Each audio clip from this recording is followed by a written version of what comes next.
IT में एक बदलाव किया गया, कहा गया कि बहुत सारे लोग जो डीप या फेक वीडियो बनाते हैं या कोई चीज़ डालते हैं जो एआई का दुरुपयोग करते हैं, तो उसमें सरकार ने एक गाइडलाइन जारी किया और सोशल कंपनियों को भी उन्होंने कहा कि जो आप 48 घंटे में हटाते हैं उसको 3 घंटे में आपको हटाना होगा और एआई जनरेटेड अगर वीडियो या कोई ऐसी चीज़ है तो उस पर लिख के आ जाना चाहिए ताकि वो पता चले कि वो वास्तविक है या गैर वास्तविक है। निश्चित तौर पे मैं फिर इस बात को रिपीट करता हूँ, एक जिम्मेदार सरकार जब होती है, जब जवाबदेह सरकार होती है तो जिम्मेदारी तय करती है और वो जिम्मेदारी तय की जा रही है और भी समस्या आएगा तो उस जिम्मेदारी को तय कर दिया जाएगा कि ये समस्या है। जैसे जब इंफ्रास्ट्रक्चर के डेवलपमेंट का कार्य हो रहा था भारत में, किसी के भी सरकार में हो रहा था, चूंकि हमारी सरकार में थोड़ा ज्यादा हुआ तो जो पेड़ पौधे कट रहे थे तो उसकी व्यवस्था बनाई गई कि सड़क के किनारे उतने पेड़ पौधे लगाएंगे। जब कंप्यूटर आया तब भी लग रहा था रोजगार चला जाएगा, लेकिन आज कंप्यूटर हजारों लाखों करोड़ों रोजगार दिया है और आपके कार्यों को सुगम किया है। आप चेक कर्नाटक या मुंबई कलकत्ता भेजते थे, फिर वो जब वो क्लियर होता था उसके बाद सामान आता था। अभी क्षणिक अगर आपको कोई सामान चाहिए, चाहे वो कलकत्ता से चाहिए, मुंबई से चाहिए, कर्नाटक से चाहिए, कहीं से भी चाहिए, तो वो तुरंत क्लियर होता आ जाता है। मुझे लगता है कि सहजता के साथ साथ जागरूकता, जो इस बात को और सतर्कता, ये तीनों सरकार बरत रही है। इसलिए तो इस थीम को रखा गया है कि अगर कोई समस्या है तो उसका समाधान करेंगे। कोई भी अगर दुरुपयोग होता है तो निश्चित तौर पर दुरुपयोग होने ना पाए, लेकिन अगर हमको संसार के साथ कदम ताल मिलाकर चलना है, विकास करना है, तो निश्चित तौर पर जो समय की मांग है उसको अपनाना होगा। वरुण जी, देखिए समय की मांग तो है, एआई के फायदे भी हैं, कुछ नुकसान है, उसकी आज चर्चा होगी। लेकिन जिस तरीके से 300 से अधिक डेमो का प्रदर्शन किया जाएगा कि किस तरीके से एआई के जरिए हम अपने जो काम, चाहे कृषि हो, स्वास्थ्य हो, शिक्षा, उनको बेहतर कर सकते हैं, इस पर भी जो अलग अलग पेवेलियंस हैं उसमें भी डेमो देखा जाएगा। प्रधानमंत्री मोदी पहुंच भी चुके हैं, थोड़ी देर बाद उसका उद्घाटन भी करेंगे।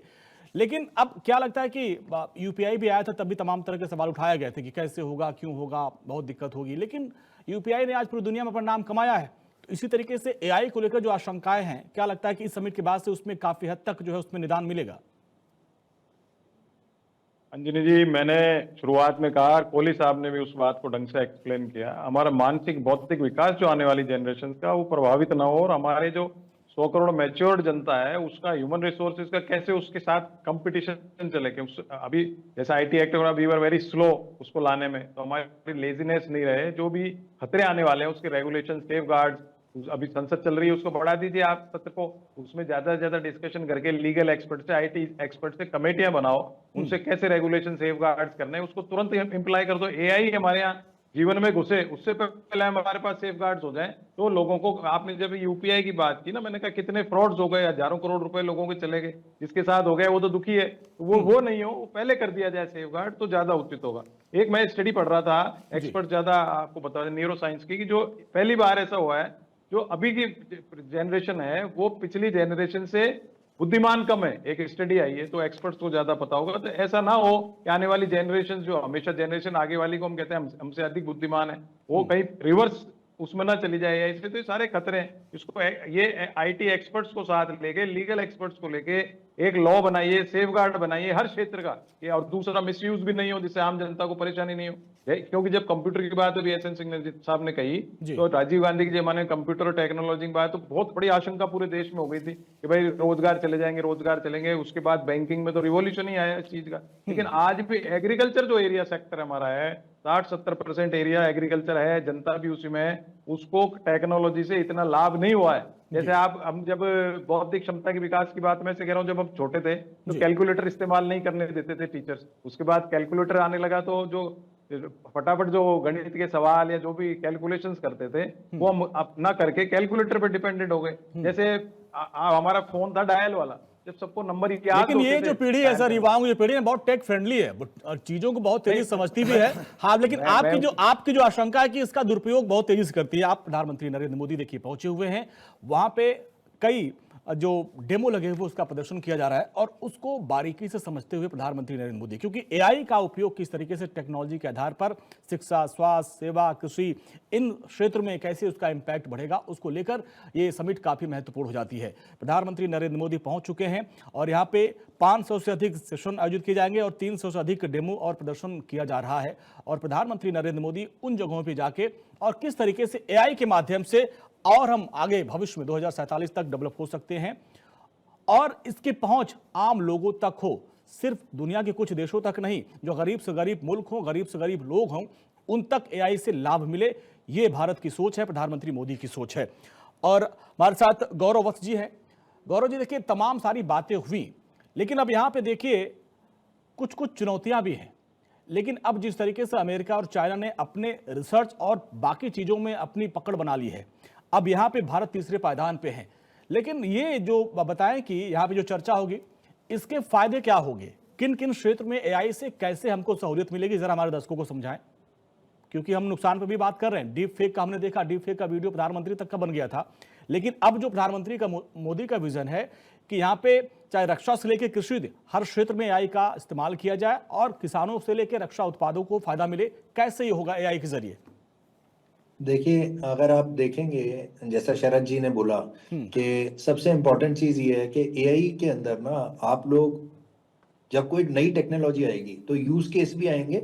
हाँ। और उसके मिसयूज भी होगा। जैसे आपने बीच में एक बारी बोला कि यूपीआई का दुरुपयोग हुआ, तो यूपीआई का दुरुपयोग इन द सेंस ऑफ उसकी यूजेज जिन लोगों को नहीं आती थी, उस तरीके से दुरुपयोग हुआ। ऐसा नहीं कि सिस्टम के अंदर कोई हैक था या एक्सप्लॉइट कर लिया किसी ने सिस्टम को। सिस्टम में हम लोग, स्कैमर है, स्कैमर चीटिंग, जैसे पहले नॉर्मल चीटिंग करता था कोई फोन के ऊपर, तो स्कैमर ने फोन करके किसी को कन्विंस कर लिया कि आप इस यूपीआई एड्रेस पे पैसा डाल दीजिए, और वो हम लोगों ने पैसा डाल दिया और उसको हम साइबर क्राइम में गिन लेते हैं। सो ये इसमें सिस्टम का कोई फॉल्ट नहीं है, इसमें यूजर का फॉल्ट है। तो सरकार क्या कर सकती है, टाइम बाय टाइम किसी चीज की यूजेज मिसयूज होती है तो उसके अगेंस्ट लॉज लेके आ सकती है। और सरकार कितने इस वक्त रुचि ले रही है इस टेक्नोलॉजिकल एडवांसमेंट में, आप ये खुद देख सकते हो।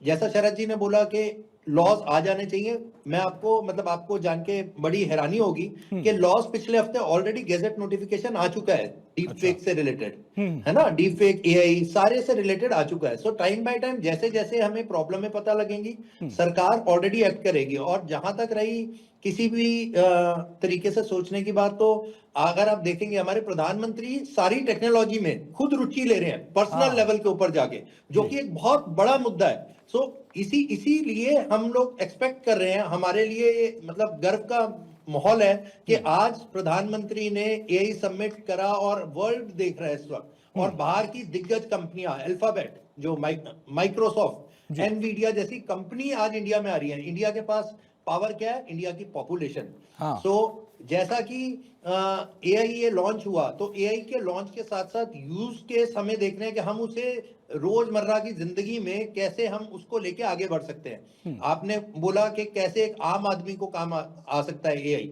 अगर आप देखिए, आज से 50 साल पहले भारत एक कृषि प्रधान देश रहा है, जहां पे किसान अपने पानी भी, बीज भी खुद बोता था। आपको जान के बड़ी हैरानी होगी कि लॉज पिछले हफ्ते ऑलरेडी गेजेट नोटिफिकेशन आ चुका है डीप फेक से रिलेटेड, है ना, डीप फेक, एआई सारे से रिलेटेड आ चुका है। सो टाइम बाय टाइम जैसे जैसे हमें प्रॉब्लम में पता लगेंगी, सरकार ऑलरेडी एक्ट करेगी। और जहां तक रही किसी भी तरीके से सोचने की बात, तो अगर आप देखेंगे हमारे प्रधानमंत्री सारी टेक्नोलॉजी में खुद रुचि ले रहे हैं, पर्सनल लेवल के ऊपर जाके, जो कि एक बहुत बड़ा मुद्दा है। सो इसीलिए हम लोग एक्सपेक्ट कर रहे हैं, हमारे लिए मतलब गर्व का माहौल है कि आज प्रधानमंत्री ने एआई समिट करा और वर्ल्ड देख रहा है इस वक्त। और बाहर की दिग्गज कंपनियां, अल्फाबेट, जो माइक्रोसॉफ्ट, एनवीडिया जैसी कंपनी आज इंडिया में आ रही है। इंडिया के पास पावर क्या है, इंडिया की population.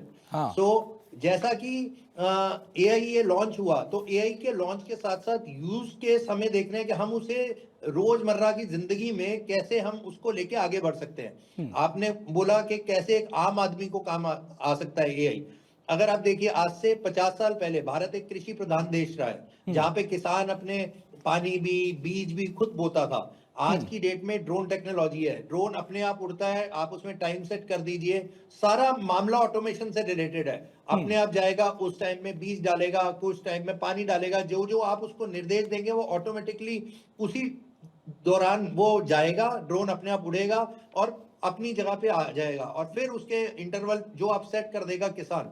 So matter is not कि उसको यूज, हमारे को ये देखना है कि हम एआई कितनी जल्दी सीख लेते हैं। कोई भी हमारे को डरना नहीं है। हाँ, अगर हम नहीं अपने स्किल सेट को इम्प्रोवाइज नहीं करेंगे, हम इस स्किल के अंदर एआई को अपने रोजमर्रा की जिंदगी में नहीं लेके आएंगे, तब जरूर हम पीछे रह जाएंगे। तब हम जरूर ये कहेंगे कि हाँ हमारे लिए नौकरियों की कमी है। But once you get expert, आपके लिए नौकरियां इमेंस हैं, आपके लिए अपॉर्चुनिटीज इमेंस हैं, आप उन्हें अवेल करने वाले होने चाहिए। जी मतलब खतरा नहीं है, कुछ कुछ चीजें उसको इस समिट में क्लियर कर लिया जाएगा।